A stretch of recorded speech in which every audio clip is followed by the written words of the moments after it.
നമസ്കാരം. എല്ലാവർക്കും PSC ഡയറക്ഷൻ്റെ പുതിയൊരു ക്ലാസ്സിലേക്ക് സ്വാഗതം. ഈ ക്ലാസ്സിലൂടെ നമ്മൾ പഠിക്കുന്നത് 10ാം ക്ലാസ് ഹിസ്റ്ററിയിലെ 7ാം അധ്യായമാണ് സ്വാതന്ത്ര്യാനന്തര ഇന്ത്യ. സ്വാതന്ത്ര്യത്തിന് ശേഷമുള്ള ഇന്ത്യയെ പറ്റിയിട്ടാണ് നമുക്കിതിൽ പഠിക്കാനുള്ളത്. വിധിയുടെ ചക്രങ്ങൾ ഒരു നാൾ ഇന്ത്യ ഉപേക്ഷിക്കുവാൻ ബ്രിട്ടീഷുകാരെ നിർബന്ധിതരാക്കും. പക്ഷേ ഏത് രൂപത്തിലുള്ള ഇന്ത്യയാവും അവർ ഇവിടെ ഉപേക്ഷിച്ചു പോവുക? നൂറ്റാണ്ടുകളായുള്ള അവരുടെ ഭരണത്തിൻ്റെ അരുവി അവസാനം വറ്റി വരണ്ട് പോകുമ്പോൾ അവർ വിട്ടുപോകുന്നത് ചെളിയുടെയും അഴുക്കിൻ്റെയും കൂമ്പാരമായിരിക്കും. പറഞ്ഞത് രവീന്ദ്രനാഥ ടാഗോറാണ്. അഭയാർത്ഥി പ്രവാഹം എന്ന് കാണാം. PSCയുടെ ചോദ്യമാണ്. സ്വാതന്ത്ര്യാനന്തര ഇന്ത്യ നേരിട്ട ഏറ്റവും വലിയ വെല്ലുവിളി എന്തായിരുന്നു? അഭയാർത്ഥി പ്രവാഹമായിരുന്നു ഏറ്റവും വലിയ ദുരിതം എന്ന് പറയുന്നത്. അടുത്തായിട്ട് ഗാന്ധിജിയുടെ രക്തസാക്ഷിത്വം എന്ന് കാണാം. അഭയാർത്ഥി പ്രവാഹവുമായി ബന്ധപ്പെട്ടാണ് ഗാന്ധിജി കൊല്ലപ്പെടുന്നത്, രക്തസാക്ഷിത്വം വരിക്കുന്നത്. നമ്മുടെ ജീവിതത്തിൽ നിന്ന് പ്രകാശം മറഞ്ഞു പോയിരിക്കുന്നു, എവിടെയും ഇരുട്ടാണ്. ഗാന്ധിജിയുടെ മരണത്തെക്കുറിച്ച് നെഹ്റു പറഞ്ഞ വാക്കുകളാണിത്. അപ്പോൾ അത് നോട്ട് ചെയ്യുക. 1948 ജനുവരി 30 ഡൽഹിയിലെ പ്രാർത്ഥനാ യോഗ സ്ഥലത്ത് വെച്ചാണ് നാഥുറാം വിനായക് ഗോഡ്സെ വെടിവെച്ച് ഗാന്ധിജിയെ വധിക്കുന്നത്. ഓക്കെ, അപ്പോൾ ഡേറ്റ്, വ്യക്തി ഒക്കെ നോട്ട് ചെയ്യുക. അടുത്തായിട്ട് നാട്ടുരാജ്യ സംയോജനമാണ് നമ്മൾ പറയുന്നത്.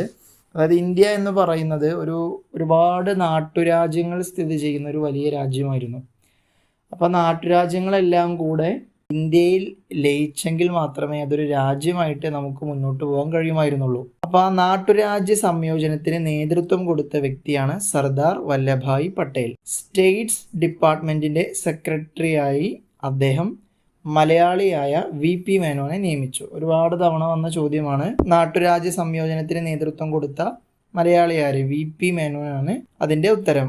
ലയനക്കരാർ തയ്യാറാക്കിയത് സർദാർ വല്ലഭായ് പട്ടേലും VP മേനോനും ചേർന്നുകൊണ്ടാണ്. അപ്പോൾ അത് നോട്ട് ചെയ്യുക. ഇനി ഹൈദരാബാദ്, കാശ്മീർ, ജുനഗഡ് എന്നീ 3 നാട്ടുരാജ്യങ്ങളാണ് ഇന്ത്യൻ യൂണിയനിൽ ചേരാൻ വിസമ്മതിച്ചത്. അപ്പോൾ അതും ചോദ്യമാണ്. നാട്ടുരാജ്യങ്ങളൊക്കെ സംയോജിച്ചു കഴിഞ്ഞപ്പോൾ ഹൈദരാബാദും ജുനഗഡും കാശ്മീരും ഇന്ത്യയിൽ ചേരാൻ വിസമ്മതിക്കുകയാണ് ചെയ്തത്. ഓക്കെ, വിഭജനം സിനിമയിൽ എന്ന് കാണാം. വിഭജന കാലത്തെ സംഭവങ്ങളെ ആസ്പദമാക്കി ധാരാളം സിനിമകൾ നിർമ്മിക്കപ്പെട്ടിട്ടുണ്ട്. ഋത്വിക് ഘട്ടക്കിൻ്റെ മേഘേ ധാക്കധാര, MS സത്യുവിൻ്റെ ഗരം ഹവ, ഗോവിന്ദ് നിഹലാനിയുടെ തമസ്, പമേല റൂക്സിൻ്റെ train to Pakistan. Train to Pakistan PSCയിൽ ഒരുപാട് തവണ വന്ന ചോദ്യമാണ്, നോട്ട് ചെയ്യുക. ഈ നാട്ടുരാജ്യങ്ങളൊക്കെ പിന്നീട് ഇന്ത്യയിൽ ലയിച്ചു. പലരും ഹിതപരിശോധനയിലൂടെയും അതുപോലെ തന്നെ സൈനിക നടപടികളിലൂടെയും ഒക്കെയാണ് അത് ഇന്ത്യയിൽ പിന്നീട് ലയിപ്പിച്ചത്. VP മേനോനെ കുറിച്ച് കൊടുത്തിരിക്കുന്നു. പാലക്കാട് ജില്ലയിലെ ഒറ്റപ്പാലത്താണ് അദ്ദേഹത്തിൻ്റെ ജനനം. അതാണ് നോട്ട് ചെയ്യേണ്ടത്. 1952 ഒഡീഷയുടെ ഗവർണറായി ചുമതലയേറ്റു. അപ്പോൾ അത് നോട്ട് ചെയ്യുക. The transfer of power in India, integration of Indian States എന്നിവ അദ്ദേഹത്തിൻ്റെ കൃതികളാണ്. അപ്പോൾ VP മേനോനെ കുറിച്ച് ഈ പോയിന്റുകൾ നിർബന്ധമായും പഠിക്കുക. ഫ്രാൻസ്, പോണ്ടിച്ചേരി, കാരക്കൽ, മാഹിയാനം എന്നിവ അവരുടെ കീഴിലായിരുന്നു. അതായത് നമ്മൾ സ്വാതന്ത്ര്യം കിട്ടി എന്ന് പറയപ്പെടുന്നത് 1947 ഓഗസ്റ്റ് 14 അർദ്ധരാത്രിയാണ്. പക്ഷെ അതിന് ശേഷവും യൂറോപ്യന്മാർ ഇവിടെ ഉണ്ടായിരുന്നു. ബ്രിട്ടീഷുകാർ മാത്രമേ അപ്പോൾ പോയിട്ടുണ്ടായിരുന്നുള്ളൂ. ഫ്രാൻസും പോർച്ചുഗീസും ഒക്കെ പിന്നീട് ഒരുപാട് വർഷങ്ങൾക്ക് ശേഷമാണ് ഇന്ത്യയിൽ നിന്ന് പോകുന്നത്.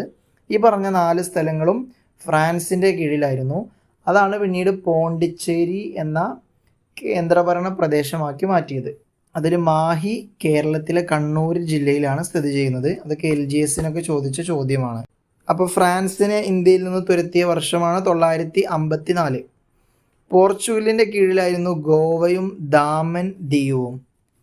അതിൽ ദാമൻ ആൻഡ് ദിയു കേന്ദ്രഭരണ പ്രദേശമാക്കി. ഗോവ സംസ്ഥാനമാണ്. അങ്ങനെ പോർച്ചുഗീസുകാരാണ് 1961 ഇന്ത്യയിൽ നിന്ന് പോയത്.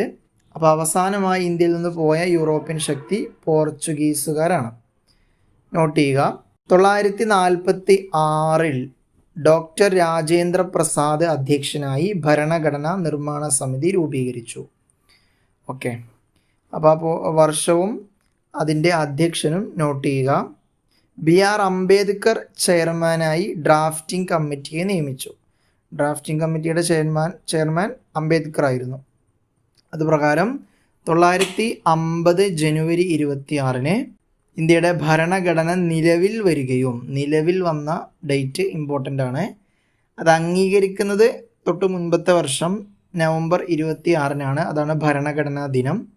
ഇത് റിപ്പബ്ലിക് ദിനമാണ്. ഓക്കെ, ഇന്ത്യ ഒരു റിപ്പബ്ലിക്കായി പ്രഖ്യാപിക്കപ്പെട്ടത് 950 ജനുവരി 26 അടുത്തായിട്ട് ഇന്ത്യയിൽ ആദ്യമായി പൊതു തെരഞ്ഞെടുപ്പ് നടന്ന വർഷം 951 to 52 കാലയളവ്. അപ്പോൾ ഇതിൽ ഏത് വർഷം വേണമെങ്കിലും തരാം. ഇങ്ങനെ ഒരു കാലഘട്ടമായിട്ട് PSC ഉത്തരം കൊടുത്തതായി ശ്രദ്ധയിൽപ്പെട്ടിട്ടില്ല. എന്നാൽ 51 അല്ലെങ്കിൽ 52 എന്ന ഉത്തരം കൊടുത്തിട്ടുണ്ട്. അപ്പോൾ 51 to 52 കാലയളവിലാണ് ഇന്ത്യയിൽ ആദ്യമായിട്ടൊരു പൊതു തെരഞ്ഞെടുപ്പ് നടക്കുന്നത്. അത് നോട്ട് ചെയ്യുക. 1920 നാഗ്പൂർ കോൺഗ്രസ് സമ്മേളനത്തിൽ ഭാഷാടിസ്ഥാനത്തിൽ സംസ്ഥാന കോൺഗ്രസ് കമ്മിറ്റികൾ രൂപീകരിക്കാൻ തീരുമാനിച്ചിരുന്നു. അപ്പോൾ അത് നോട്ട് ചെയ്യുക. തെലുങ്ക് സംസാരിക്കുന്നവർക്കായി ആന്ധ്ര സംസ്ഥാനം രൂപീകരിക്കുക എന്ന ആവശ്യവുമായി സ്വാതന്ത്ര്യ സമര സേനാനിയായിരുന്ന പോറ്റി ശ്രീരാമുലു നിരാഹാര സമരം തുടങ്ങി. 58 ദിവസം നിരാഹാരം കടന്ന് അദ്ദേഹം മരണമടഞ്ഞു. ഇതോടുകൂടി പ്രക്ഷോഭം രൂക്ഷമായി. അതിനെ തുടർന്ന് ഭാഷാ അടിസ്ഥാനത്തിൽ ഇന്ത്യയിൽ ആദ്യമായി നിലവിൽ വന്ന സംസ്ഥാനമാണ് ആന്ധ്ര. ഒരുപാട് തവണ, ഒരുപക്ഷെ 50-ലധികം തവണ PSC ചോദിച്ചൊരു ചോദ്യമായിരിക്കും ഇത്. ഭാഷാടിസ്ഥാനത്തിൽ ആദ്യമായി നിലവിൽ വന്ന സംസ്ഥാനം ഏത്?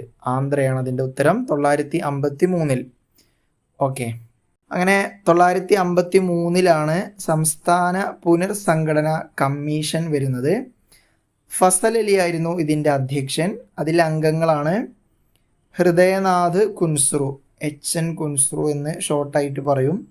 KM പണിക്കർ, അദ്ദേഹം അതിലെ അംഗമായ മലയാളിയായിരുന്നു.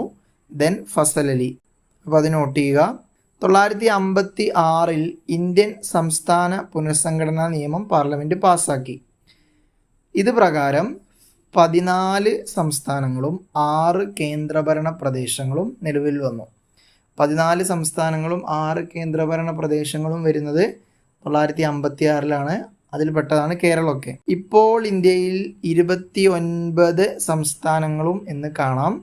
നിലവിൽ 28 സംസ്ഥാനങ്ങളും 8 കേന്ദ്രഭരണ പ്രദേശങ്ങളുമാണ് നിലവിലുള്ളത്. ഓക്കെ, അപ്പോൾ അത് അങ്ങനെ തന്നെ നോട്ട് ചെയ്യുക. ഇനി ഇന്ത്യയിൽ മിശ്ര സമ്പദ് വ്യവസ്ഥയാണ് ഉള്ളത്. ഓക്കെ, അത് നമ്മൾ മുൻകഴിഞ്ഞൊരു ക്ലാസ്സിലെ ഒരു അധ്യായത്തിൽ നമ്മൾ പറഞ്ഞിരുന്നു.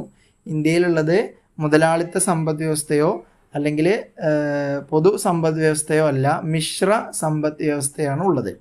പ്ലാനിംഗ് കമ്മീഷൻ ഇമ്പോർട്ടൻ്റ് ആണ്. 950 മാർച്ച് 15 പ്ലാനിംഗ് കമ്മീഷൻ നിലവിൽ വരുന്നത്. പ്രധാനമന്ത്രിയായ ജവഹർലാൽ നെഹ്റു ചെയർമാനും ഗുൽസരിലാൽ നന്ദ വൈസ് ചെയർമാനുമായിരുന്നു. TT കൃഷ്ണമാചാരി, CD ദേശ്മുഖ് എന്നിവർ അംഗങ്ങളായിരുന്നു. CD ദേശ്മുഖാണ് ഇന്ത്യക്കാരനായ ആദ്യ RBI ഗവർണർ. നോട്ട് ചെയ്യുക.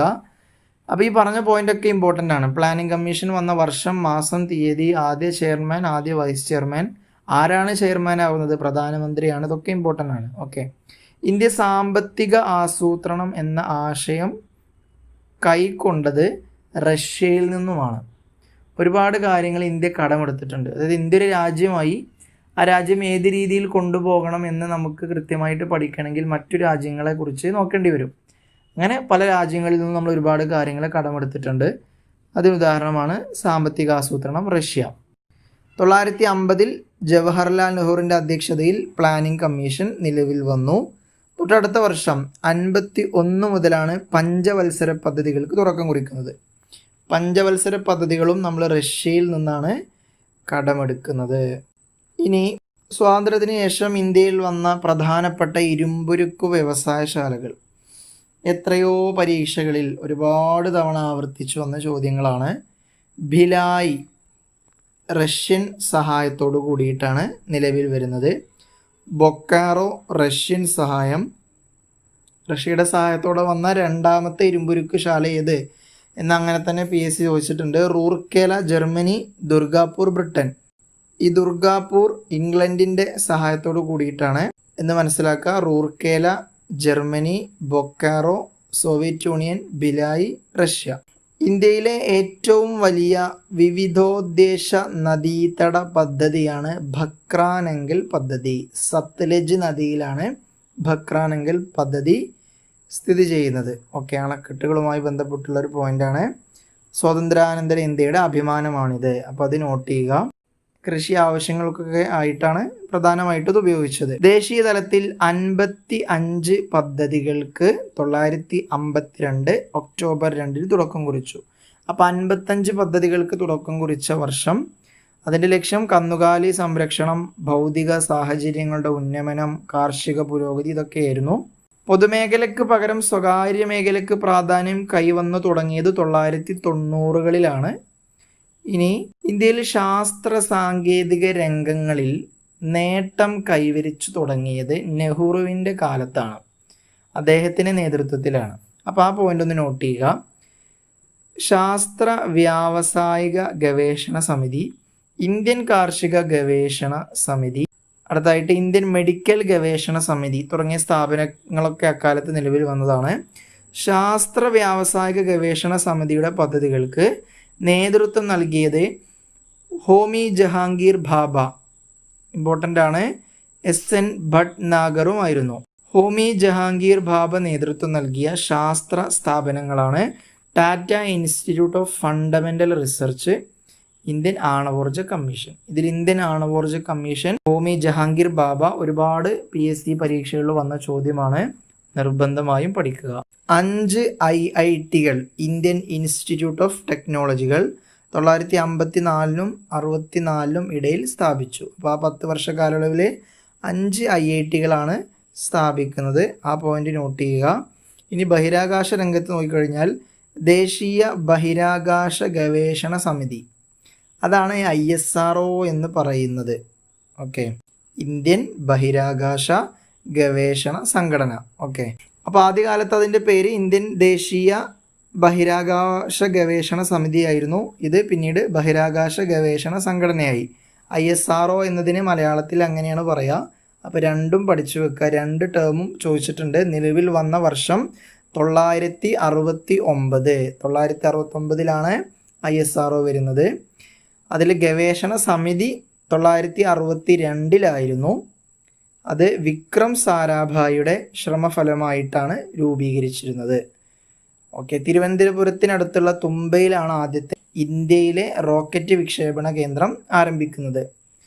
975 ആര്യഭട്ട എന്ന ഉപഗ്രഹത്തിൻ്റെ വിക്ഷേപണം. ഇന്ത്യയുടെ ആദ്യത്തെ കൃത്രിമ ഉപഗ്രഹമാണ് ആര്യഭട്ട. 975 വർഷം. ഇനി അതുമായി ബന്ധപ്പെട്ടാണ് നാഷണൽ റിമോട്ട് സെൻസിങ് ഏജൻസി. ഉപഗ്രഹങ്ങൾ വികസിപ്പിച്ചെടുക്കുക, അതാണ് അതിൻ്റെ ദൗത്യം. അപ്പോൾ അത്തരത്തിലുള്ള ഏജൻസിയാണ് national remote sensing agency. Physical research laboratory. അപ്പോൾ അത് രണ്ടും നോട്ട് ചെയ്യുക. ഇനി അതിൽ മിസൈലുകൾ കൊടുത്തിട്ടുണ്ട്.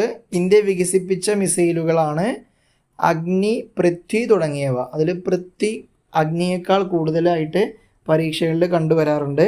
ഇന്ത്യ സ്വന്തമായി വികസിപ്പിച്ചെടുത്ത മിസൈലുകളാണ് അഗ്നിയും പൃഥ്വിയും. വിക്രം സാരാഭായി ആണവശാസ്ത്ര മേഖലയിലും ബഹിരാകാശ മേഖലയിലും ഒരുപോലെ സംഭാവന നൽകിയ സയൻറ്റിസ്റ്റ് ആയിരുന്നു. കേംബ്രിഡ്ജിൽ നിന്ന് ഉന്നത വിദ്യാഭ്യാസം നേടി ഇന്ത്യയിലെത്തിയ അദ്ദേഹം അഹമ്മദാബാദിലെ ഫിസിക്കൽ റിസർച്ച് ലബോറട്ടറിയിൽ ഫിസിക്സ് പ്രൊഫസറും ഡയറക്ടറുമായി. അപ്പോൾ ഫിസിക്കൽ റിസർച്ച് ലബോറട്ടറി എവിടെയാണ്? അഹമ്മദാബാദിലാണ്. ഓക്കെ, അഹമ്മദാബാദ് എന്ന് പറഞ്ഞു കഴിഞ്ഞാൽ ഗുജറാത്തിലാണ്. ഉപഗ്രഹ വാർത്താവിനിമയ കേന്ദ്രം അഹമ്മദാബാദിലെ, തുമ്പ ബഹിരാകാശ ഗവേഷണ കേന്ദ്രം തുടങ്ങിയവയുടെ ശില്പി വിക്രം സാരാഭായിയാണ്. അത് VSSC എന്നാണ് അറിയപ്പെടുന്നത്. വിക്രം സാരാഭായി എന്നാണ് തുടങ്ങുന്നത്. ഓക്കെ, അപ്പോൾ അങ്ങനെ ചോദിച്ചാലും ഉത്തരം തിരുവനന്തപുരമാണ്. അത് ശ്രദ്ധിക്കുക. അദ്ദേഹത്തിൻ്റെ ഓർമ്മയ്ക്കായി തുമ്പയിലെ ബഹിരാകാശ കേന്ദ്രത്തിന് വിക്രം സാരാഭായി സ്പേസ് സെൻറ്റർ എന്ന് പേര് നൽകി. APJ അബ്ദുൽ കലാം ഇന്ത്യയുടെ 11ാം രാഷ്ട്രപതി. അതുതന്നെ PSCയുടെ ചോദ്യമാണ്. ഇന്ത്യയുടെ 11ാം രാഷ്ട്രപതിയാണ് അദ്ദേഹം. മിസൈൽ മാൻ ഓഫ് ഇന്ത്യ എന്നറിയപ്പെടുന്നു. ബഹിരാകാശ ഉപഗ്രഹ വിക്ഷേപണ വാഹിനികൾ SLV-3, PSLV എന്നിവ അദ്ദേഹമാണ് വികസിപ്പിച്ചത്. മിസൈൽ മാൻ ഓഫ് ഇന്ത്യയാണ് അദ്ദേഹം. മിസൈൽ വുമണും ഉണ്ട് ഇന്ത്യക്ക്. ആരാണ് മിസൈൽ വുമൺ എന്ന് അന്വേഷിക്കുക, ദയവായി കമൻറ്റ് ചെയ്യുക. ഓക്കെ, അതും PSCയുടെ ചോദ്യമാണ്. ഇന്ത്യയുടെ ആദ്യത്തെ ചന്ദ്രപരീക്ഷണ ദൗത്യമാണ് ചാന്ദ്രയാൻ. 2008 ഒക്ടോബറിലാണ് അതിന് തുടക്കം കുറിക്കുന്നത്. ഒക്ടോബർ 22, 2008. അത് നോട്ട് ചെയ്യുക.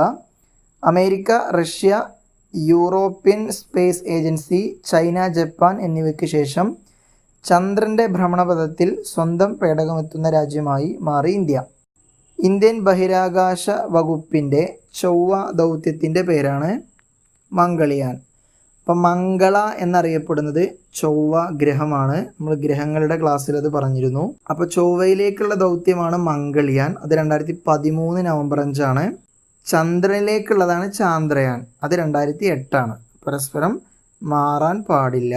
ഇന്ത്യയുടെ ഭാവി നിർണ്ണയിക്കപ്പെടുന്നത് ഇന്ത്യയുടെ ക്ലാസ് മുറികളിലാണ് എന്ന പ്രസിദ്ധമായ വാചകം കോത്താരിയുടേതാണ്. ഓക്കെ, അത് അബ്ദുൽ കലാമിൻ്റേതല്ല. നമ്മൾ മാറി അബ്ദുൽ കലാമിനെ കറുപ്പിക്കും. അപ്പോൾ അത് കോത്താരിയുടെ വാക്കുകളാണ്. കോത്താരി കമ്മീഷനൊക്കെ വന്നിരുന്നു. ഓക്കെ, വിദ്യാഭ്യാസ കമ്മീഷനാണ് കോത്താരി കമ്മീഷൻ.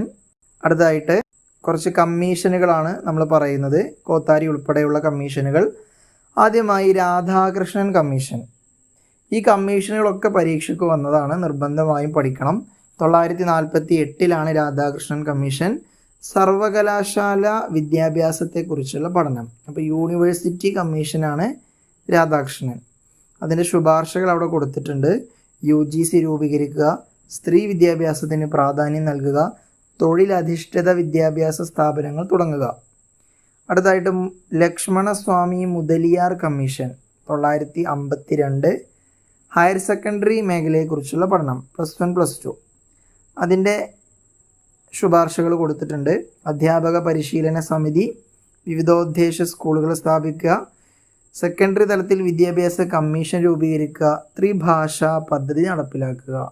അപ്പോൾ ത്രിഭാഷാ പദ്ധതി എന്നത് ലക്ഷ്മണസ്വാമി മുതലിയാർ അഥവാ സെക്കൻഡറി വിദ്യാഭ്യാസ കമ്മിറ്റിയുടെ ശുപാർശയാണ്. ഇനിയാണ് നമ്മുടെ കോത്താരി കമ്മീഷൻ 1964. വിദ്യാഭ്യാസത്തിൻ്റെ ദേശീയ മാതൃകയെ പറ്റിയുള്ള നിർദ്ദേശം.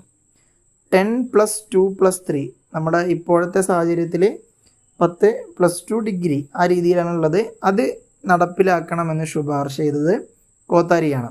ഓക്കെ, അടുത്തായിട്ട് 1986 ദേശീയ വിദ്യാഭ്യാസ നയം രൂപീകരിച്ചു. National policy on education. അപ്പോൾ വർഷം പഠിച്ചു വെക്കുക. മൗലാന അബുൽ കലാം ആസാദ് അല്ലെങ്കിൽ അബ്ദുൽ കലാം ആസാദ് എന്നും കാണാറുണ്ട്. ഇന്ത്യയുടെ ആദ്യത്തെ വിദ്യാഭ്യാസ മന്ത്രിയാണ് അദ്ദേഹം.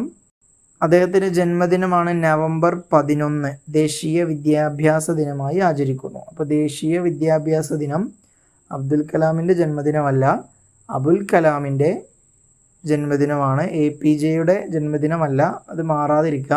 നമ്മൾ വിദ്യാഭ്യാസത്തെ പറ്റി എന്ത് കേൾക്കുമ്പോഴും പെട്ടെന്ന് APJയിലേക്ക് പോകാൻ സാധ്യതയുണ്ട്. അതുകൊണ്ടാണ് പറഞ്ഞത്. നവംബർ 11 വർഷവും ആ ഡേറ്റും ഇമ്പോർട്ടൻ്റ് ആണ്. ഇന്ത്യ വിൻസ് ഫ്രീഡം അദ്ദേഹത്തിൻ്റെ ഗ്രന്ഥമാണ്. India wins freedom. India government വിദ്യാഭ്യാസം മൗലികാവകാശമാക്കിക്കൊണ്ടുള്ള നിയമം, റൈറ്റ് ടു എഡ്യൂക്കേഷൻ. 2009 അത് നിയമം പാസ്സായി. 2010 നിലവിൽ വന്നു.